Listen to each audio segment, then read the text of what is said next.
یہ مذاق بنایا ہوا ہے، اور یہ صرف عمران خان صاحب کے ساتھ مذاق نہیں ہے، یہ وکلا آپ کے ساتھ، آپ کی عدلیہ کے ساتھ، ہمارے ججز کے ساتھ، ان سب کے ساتھ مذاق ہو رہا ہے، اور آپ پر جو ہیں یہ ہنس رہے ہیں بند کمروں میں۔ آپ لوگوں کو مفلوج کیا ہوا ان لوگوں نے۔ اگر عمران خان صاحب جیل میں ہے آج تو ہماری جنگ لڑ رہا ہے، ہر مرتبہ فکر کے لوگوں کی جنگ لڑ رہا ہے، تو ایک بندہ اگر ہم سب کی جنگ لڑ رہا ہے تو ہمیں یونائٹ ہونا ہے، ہم نے اس کا ساتھ دینا ہے، ہم نے اس جبر ظلم فسطائیت کا مقابلہ کرنا ہے، ضمیر کی آواز سنی ہے۔ اگر ضمیر مردہ ہے تو پھر تو ٹھیک ہے،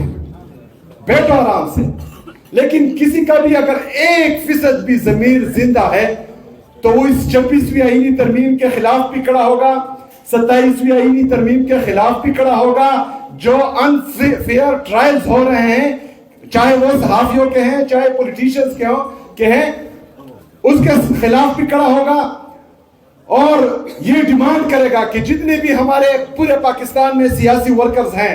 جن کو ناحق قید کیا ہوا ہے، یہ ڈیمانڈ کریں گے کہ ان سب کو رہائی ملے۔ عمران خان صاحب ہیں، وہ اپنی رہائی کی بات نہیں کرتے، وہ فیئر ٹرائل کی بات کرتے ہیں۔ ہمارے عدالتیں اتنی مفلوج ہیں کہ جب عمران خان صاحب کہتے تھے کہ مجھے سیکیورٹی رسک ہے، میں لاہور سے اسلام آباد نہیں آ سکتا، کیونکہ اس سے پہلے ان پر جو ہے 4 گولیاں لگی تھی، ان کو اٹیک ہو گیا تھا، لیکن یہاں کے ججز کہتے ہیں کہ نہیں تمہیں آنا ہوگا۔ آج عدالتیں خود اٹھ کر جو ہے اڈیالہ جیل جا رہی ہے۔ ایک سابقہ وزیر اعظم اور پاکستان کے سب سے مقبول ترین لیڈر کو لاہور سے اسلام آباد زخمی حالت میں بلایا جاتا ہے، لیکن ایک بندہ جو کنوکٹڈ ہے اور وہ باہر سے پاکستان آ رہا ہے، عدالت خود جا کر اس کو ایئرپورٹ پر ریسیو کرتی ہے۔ نامنظور، ایک ریاست 2 دستور، نامنظور، نامنظور، ایک ریاست 2 دستور، نامنظور۔ ہم کسی سے بھیک نہیں مانگتے، ہم کسی کو اپنی جولی نہیں پھیلاتے۔ پاکستان تحریک انصاف، عمران خان صاحب کا ہر سپاہی، عمران خان کا ہر ادنا کارکن صرف اور صرف چاہتا ہے کہ انصاف ہو، آئین اور قانون کی بالادستی ہو۔ اگر آئین اور قانون کی بالادستی میں، انصاف میں ہمارے گلے بھی کٹ جائے ہمیں پرواہ نہیں، لیکن انصاف ہو۔ کچھ لوگ ہیں عالی شان بہت، اور کچھ کا مقصد روٹی ہے، جو کہتے ہیں سب اچھا ہے، مغرب کا راج ہی سچا ہے، اے چاند یہاں نہ نکلا کر، بے نام سے سپنے دکھلا کر۔ ہم بار بار یہ کہتے آئے ہیں کہ آج اگر مجھ پر ہے کل آپ پر آنی ہے۔ اگر آج میرا گھر جل رہا ہے تو اس کی تپش آپ محسوس کریں گے، لیکن اگر میرا گھر جل رہا ہے یا مجھ پر ہے اور آپ کھڑے ہو گئے، میرے لیے آپ نے آواز اٹھائی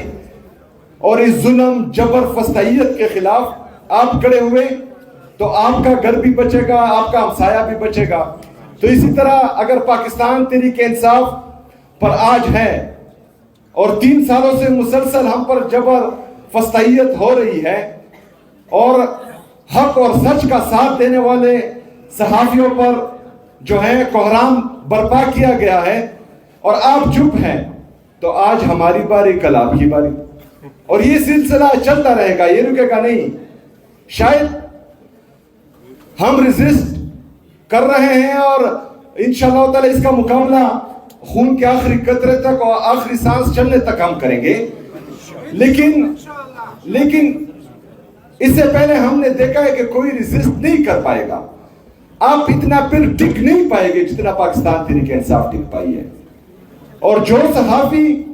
آج ٹک پائے ہیں اور انہوں نے اپنی نوکریاں گوائی ہیں اور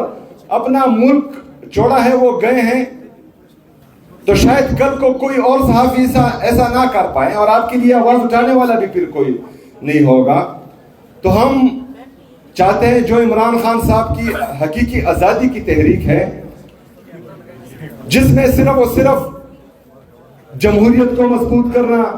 آئین اور قانون کی بالادستی لانا، آزاد عدلیہ کی بحالی، کیونکہ چٹ کے ذریعے اگر فیصلے ہو رہے ہیں تو پھر ہم اور کیا گلے کر سکتے ہیں۔